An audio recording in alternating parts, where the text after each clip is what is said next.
जनार्दनजी महाराज यांच्या पदवी प्राप्त केल्याबद्दल आपणा सर्वांनी जो हा नागरी सत्कार ठेवलेला आहे त्यासाठी आपण इथे एकत्र झालेलो आहोत। बंधूंनो, हा अतिशय आनंदाचा क्षण या संपूर्ण परिसरातील सद्भक्तांसाठी, संत मंडळीसाठी आणि प्रामुख्याने हिंदू धर्मातील सर्वच लोकांसाठी अत्यंत अभिमानाचा क्षण। हिंदू धर्मातली एक अतिशय महत्त्वाची महामंडलेश्वर ही पदवी प्राप्त केली आहे आणि वैशिष्ट्य असं आहे की आपल्या परिसरामध्ये प्रथमतः या पदवीचं आगमन झालेलं आहे आणि म्हणून आपण सर्वांना आनंद होणं हे निश्चितच क्रमप्राप्त आहे। कारण आचार्यांचं कार्य आपण सर्वांनी जवळून अनुभवलेलं आहे। काही माणसं इतकी निष्काम भावनेनं कार्य करत असतात की पदव्या त्यांच्या पाठीमागे आपोआप चालून येत असतात। अशातलं एक व्यक्तिमत्व म्हणजे आचार्य श्री जनार्दनजी महाराज। आताच नुकतं ऐकलं नावाचा उल्लेख आचार्य श्रींच्या करताना महामंडलेश्वर आचार्य श्री जनार्दन हरीजी महाराज। आतापर्यंत आपण आचार्य श्री जनार्दनजी महाराज एवढंच ऐकलेलं आहे, त्याला हरी हे जोडलं गेलं। नावामध्ये हरी हे आता जोडलं गेलेलं असलं तरी सुद्धा हरी यांच्या जीवनामध्ये जन्मताच आलेला आहे आणि हा जन्मता हरी आल्यामुळे खऱ्या अर्थाने महाराज एवढं मोठं कार्य करू शकलेले आहे, एवढ्या मोठ्या पदापर्यंत पोहोचू शकलेले आहेत। ही साधारण बाब नाही बंधूंनो। आपण जर थोडासा मागे इतिहास बघितला, ज्या सत्पंथासाठी अनेक लोकांनी बदनामीची षडयंत्र रचलेली होती, हिंदू धर्माच्या वेगळ्या टाकण्याचा प्रयत्न या संप्रदायाला थोडासा झालेला होता, अशा संप्रदायाला समाजाभिमुख करून लोकांच्या मध्ये नेऊन त्याचं सत्य स्वरूप सर्वांना समजावून सांगून त्याला एका उंच अशा वेगळ्या पातळीवर नेऊन ठेवण्याचं कार्य आचार्य श्री जनार्दनजी महाराजांनी केलेलं आहे। संपूर्ण गैरसमज जे होते ते संपूर्ण गैरसमज आचार्यांनी दूर केलेले आणि म्हणून आचार्यांचं कार्य फार मोठं आहे। काही पदव्या माणसांना मोठं करत असतात, पण काही माणसं अशी असतात की पदव्यांना मोठं करत असतात। महामंडलेश्वरी ही पदवी खऱ्या अर्थाने मोठी आहे, नाही असं नाही, परंतु आचार्यश्रींना ती लागल्यामुळे निश्चितच त्या पदवीचं सुद्धा महत्त्व वाढणार आहे। कारण आपण बघतो गावामध्ये एखादा नगराध्यक्ष असतो, पण 5 वर्ष फक्त ती जागा अडवून ठेवतो। काही माणसं अशी असतात की त्या संपूर्ण नगराचा विकास करून, समृद्ध करून खऱ्या अर्थाने त्या नगराध्यक्ष पदवीचा सन्मान वाढवतो। तशा पद्धतीने आचार्यश्रींना ही जी पदवी प्राप्त झालेली आहे या निश्चितपणे या हिंदू धर्माची मान अभिमानाने उंचावल्याशिवाय राहणार नाही। आचार्यश्रींना हे जे यश प्राप्त झालेलं आहे बंधूंनो, या पाठीमागे फार मोठा इतिहास मी सांगत बसणार नाही, फार वेळ घेणार नाही आपल्याला आचार्यश्रींचं वचन ऐकायचं, आमचे सन्मित्र उपासकजी महाराज यांचं ऐकायचं आहे, संतोषानंदजींना ऐकायचं आपण आणि फार वेळ घेणार नाही। परंतु तरी सुद्धा आचार्यांचा हे परिश्रम फार मोठे आहे। यामध्ये आचार्यांचे परिश्रम आहेत, त्याचसोबत आपणा सर्वांचं जे प्रेम आचार्यांना मिळालेलं आहे ते प्रेम सदैव याच स्वरूपात याहीपेक्षा अधिक वर्धिष्णू असावं ही अपेक्षा आपल्याकडे व्यक्त करतो। आणि ज्यांनी खऱ्या अर्थाने आपला त्याग दाखवलेला यामध्ये, आपला मुलगा जर थोडासा बाजूला गेला तर कुठली माता सहन करू शकत नाही, कुठला पिता सहन करू शकत नाही, पण खऱ्या अर्थाने संप्रदायासाठी, धर्मासाठी आपला मुलगा ज्यांनी दिला त्या माता पित्यांचे उपकार फार मोठे। त्या माता पित्यांनाही वंदन करणं गरजेचं आहे। आमच्याकडे असं म्हटलं जातं की जे देवाच्या माता पित्यांना प्राप्त होत असतं ते सुद्धा भक्ताच्या माता पित्यांना सुद्धा ते फळ प्राप्त होत असतं। ते पुण्य जे देवाच्या माता पित्याला आहेत, एखाद्या देवकी असेल, वसुदेव असेल, यांच्या माता पित्यांना जे पुण्य लागतं तेच एखाद्या भक्ताच्या माता पित्यांना सुद्धा पुण्य लाभ प्राप्त होत असतो। आणि एवढं मोठं त्याग त्यांनी केलेलं आहे, त्यांच्या त्यागाला त्रिवार वंदन मी करतो। वैशिष्ट्य असं आहे बंधूंनो, खानदेशामध्ये मी पहिल्यांदाच आपल्याला सांगितलं, पहिल्यांदा महामंडलेश्वर पदवी आलेली। माझी अशी एक विनंती आहे, माझी अशी एक गुजारिश म्हणूया आपण हिंदीमध्ये, अशी एक गुजारिश आहे माझी की आचार्यांनी महामंडलेश्वर ही पदवी आपल्या खानदेशमध्ये आणली. तुमचं सर्वांचं त्यासाठी मला अनुमोदन लागणार आहे. तुम्ही सर्वांनी अनुमोदन मला द्यायचं आहे.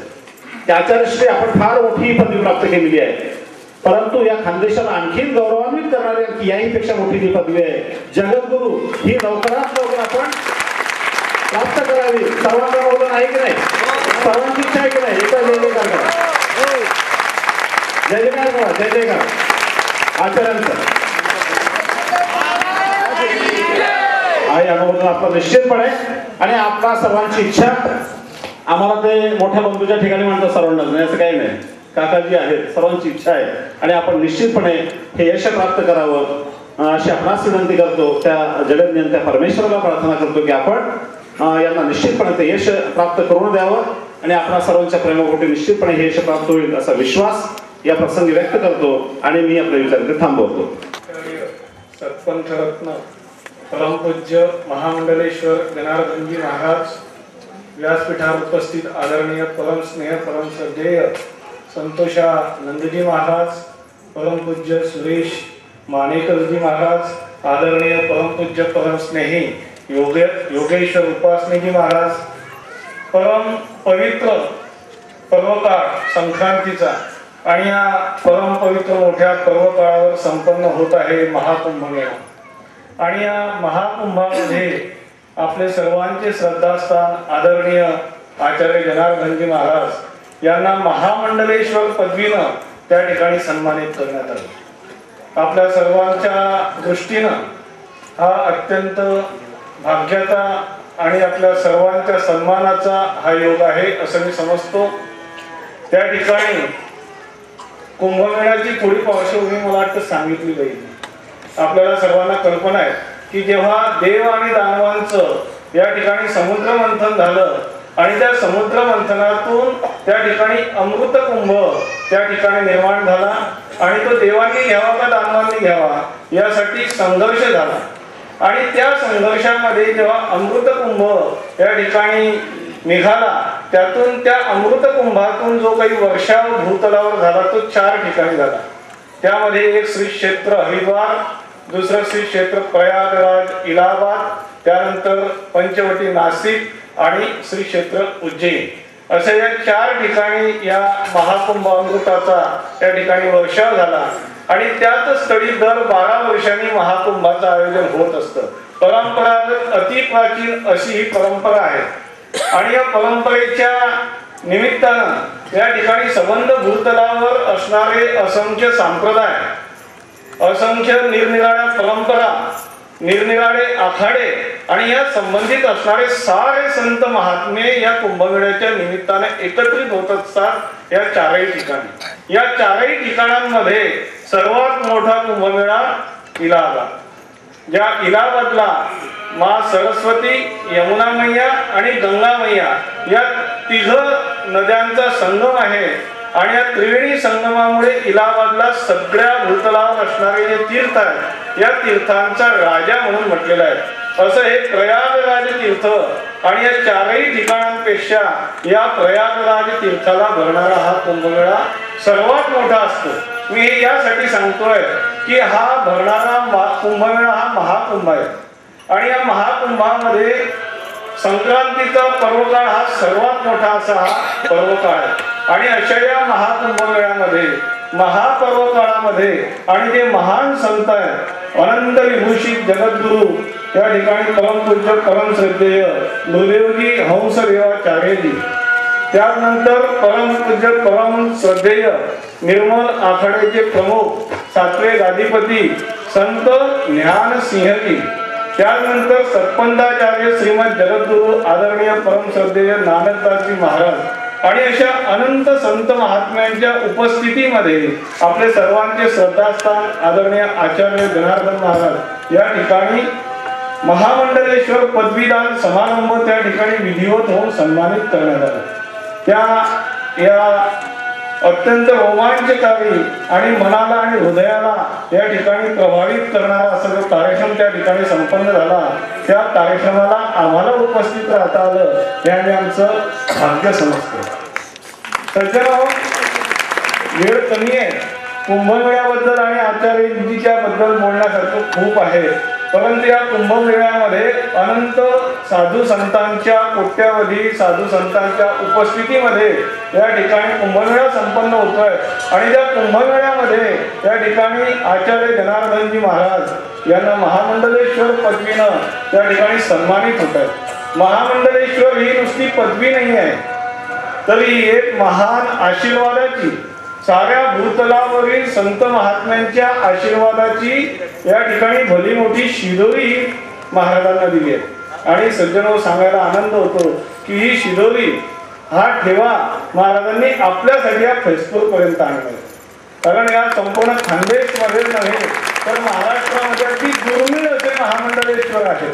दुर्मिळ असा संत महात्म्यांना हा ठेवा मिळत असतो, जगद्गुरूंकडून हा मिळत असतो. आणि त्यांच्याकडून मिळालेला हा ठेवा, हा पुण्याचा ठेवा, हा आशीर्वादाचा ठेवा आज आचार्य जनार्दनजी महाराजांच्या निमित्ताने हा तुम्हाला आज दर्शनाच्या निमित्ताने हा मिळणार आहे. त्यांचे मोठेपण आहे की त्यांची हा सगळा ठेवा आपल्याला देण्याचं या ठिकाणी हे प्रयत्न चालवलेले आहेत. म्हणून आपल्या सर्वांच्या वतीनं या ठिकाणी मी आदरणीय सन्माननीय महाराजांच्या चरणारविंदी या ठिकाणी विनम्र अभिवादन करतो. तत्वतच या ठिकाणी नमूद करण्याला आनंद होतो की आमचे हरिभक्तपरायण नितीन महाराज यांना सुद्धा त्या ठिकाणी वारकरी संप्रदाय आखाडा परिषदेनं या ठिकाणी 8वे महंत म्हणून या ठिकाणी पदवी देऊन सन्मानित करण्यात आलेले आहे. आणि ते सुद्धा आमच्या सोबत आणि आचार्यजी महाराजांच्या समवेत या ठिकाणी आज उपस्थित आहेत. हा दुग्ध शर्करा योग आहे. या ठिकाणी सांगायला खूप आनंद होतो की संबंध परंपरा, संबंध संप्रदाय या ठिकाणी इलाहाबाद इथे एकत्र येतात आणि त्यामध्ये आपल्या महाराजांचा सन्मान होतो. ही आपल्या परिसरातील आणि महाराजांवर श्रद्धा असणाऱ्या साऱ्या भाविकांच्या दृष्टीनं अत्यंत भाग्याची अशी गोष्ट आहे. मी तर एकच म्हणेन, अशा या प्रसंगाचं वर्णन जगद्गुरू तुकाराम महाराजांनी केलंय. पुण्य फळले बहुता दिवसा, भाग्य उदयाचा ठसा, झालो सन्मुख तो कैसा संत चरण पावलो. कारण कुंभमेळ्यामध्ये ज्या संतांचं जे चरण दर्शन झालं, असंख्य साधू महात्म्यांचे आशीर्वाद या ठिकाणी महाराजांच्या बरोबर आम्हाला सुद्धा मिळाले. हे खऱ्या अर्थानं आमचं भाग्य उदयाला आलं, पुण्य फळाला आलं असं जगद्गुरू तुकाराम महाराजांनी वर्णन केलं आहे. आणि त्या वर्णनामध्ये तंतोतंत हा प्रसंग या ठिकाणी बसतो. या ठिकाणी पुनश्च आदरणीय परमपूज्य महाराजांनी सांगायचं राहिलं की आपण आतापर्यंत महाराजांना आचार्य जनार्दन महाराज म्हणून ओळखत होतो. मागच्या संपन्न झालेल्या धर्म संमेलनापासून आपण आचार्य सत्पंथ रत्न जनार्दन महाराज म्हणून या ठिकाणी ओळखत होतो. परंतु सज्जनो, आता 14 जानेवारी या संक्रांतीच्या पर्व काळापासून महाराजांच्या या ठिकाणी नावामध्ये या ठिकाणी बदल होऊन आता आचार्य सत्पंथ रत्न महामंडलेश्वर जनार्दन हरिजी महाराज म्हणून या ठिकाणी सन्मानित झालेले आहेत. भगवंताचं एक विष्णू सहस्रनामामध्ये एक हरी नाव आहे, अत्यंत महत्वाचं जे नाव आहे ते नाव आज महाराजांना या ठिकाणी 14 जानेवारी पासून जोडण्यात आलेलं आहे. त्यांना तो सन्मान मिळाला म्हणून तो सुद्धा खूप मोठा योग आहे. म्हणून पुनश्च आपण साऱ्या संतांच्या चरणावरती विनम्र अभिवादन करतो. धन्यवाद.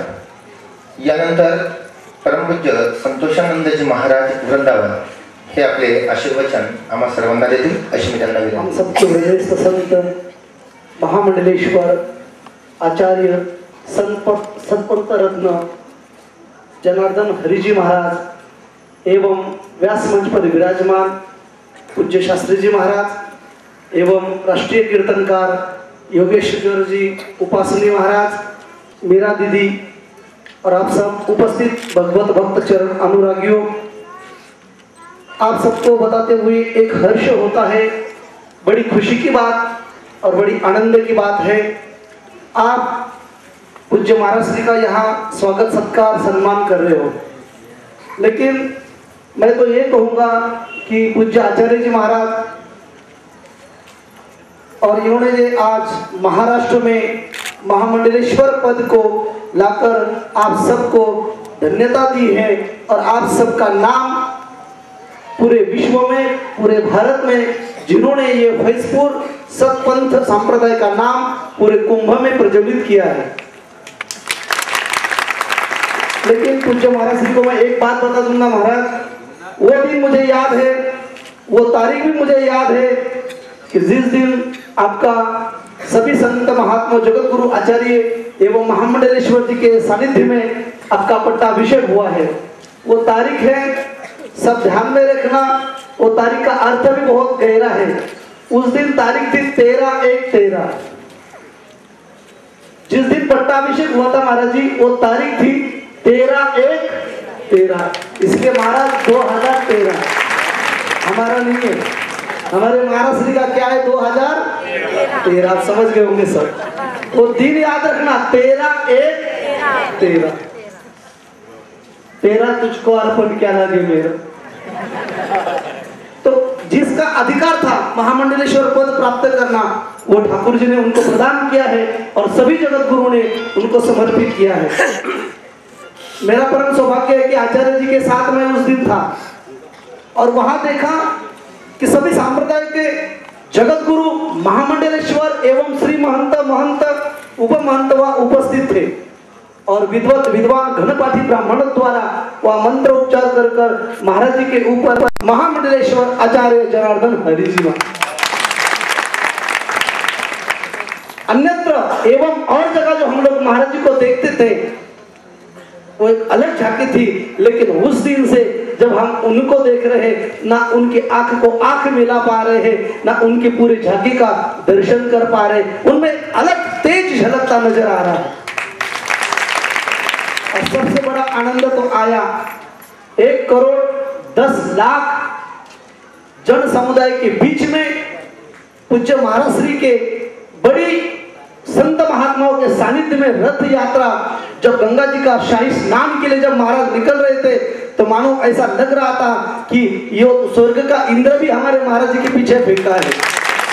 वो झांकी देखनी चाहिए थी आप लोगों ने, जो कुछ महाराज जी के और हमारे साथ जो भगवत भक्त थे वो देख रहे थे। सोचने वाली बात है, 1,10,00,000।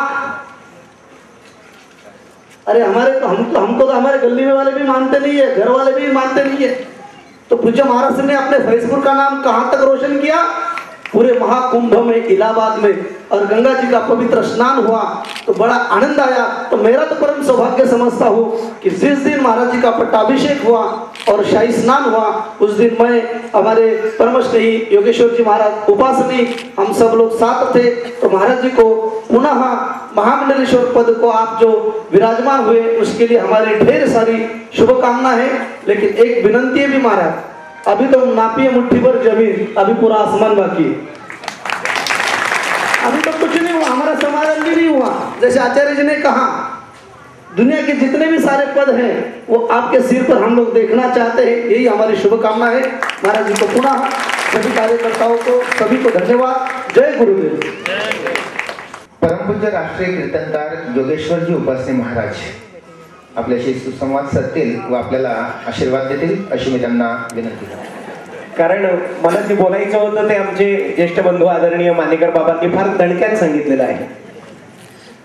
याची अपेक्षा असे असते की सिक्सर मी मारावा, पण काय झालं माहिती, त्यांच्याबरोबर परवा जालन्याला गेलो होतो, तेव्हापासून सिक्सर मारायचं काम सुरेश्वर बाबांनी सुरू केलेलं आहे।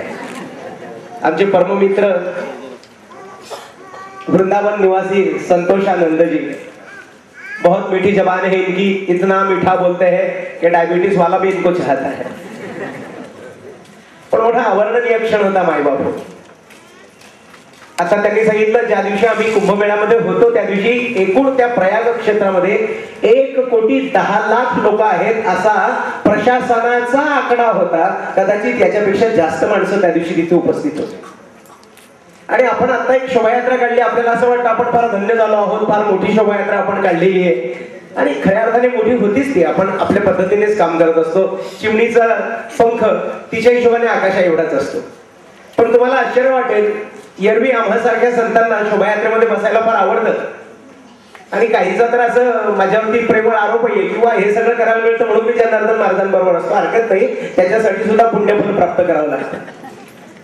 पण ज्या दिवशी आम्ही तो कुंभ प्रवेश केला, मी ठरवून टाकलं की फिर से इस बाबा के साथ शोभायात्रा में विराजमान नहीं होना है। तुम्ही म्हणाल ऐसा क्यों भैया, किती वाजता बसलो असेल? सकाळी 9 वाजता आम्ही शोभायात्रेमध्ये बसलो रथामध्ये महाराज पुढे, त्यांच्या मागे मी आणि जुलूस सुरू झाला. फार काही नाही, थोडासा एक 200-400 फूट फिरला जुलूस आणि संध्याकाळी 7:30 वाजता आम्ही रथातनं खाली उतरलो. सकाळी 9 ते संध्याकाळी 7:30 याच्यामध्ये इनकमिंग पण बंद होतं, आउट गोईंग अलाउडच नव्हतं.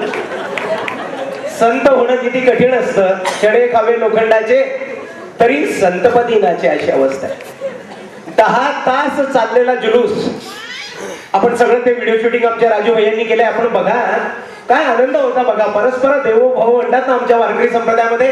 पायाला पाय लागला तरी माऊली माऊली म्हणायचं आणि पुढे चालायचं. आम्ही जुलूस मध्ये बसलो होतो आणि रस्त्यावरनं लोक ड्रायफ्रुट्सने भरलेली ताटं आमच्यापर्यंत पोहोचवत होते आणि म्हणत होते, महाराज जी थोडा तो पाहिजे, थोडा तो लीजिए, थोडा तो अनुग्रह कीजिए. पुढे जनार्दन महाराज, मागे मी.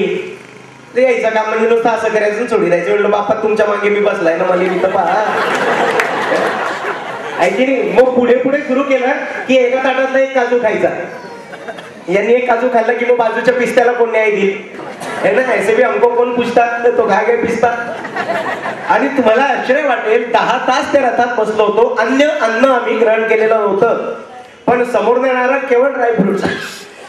मालपुआ होता, रबडी होती, अन्य पदार्थ येत होते.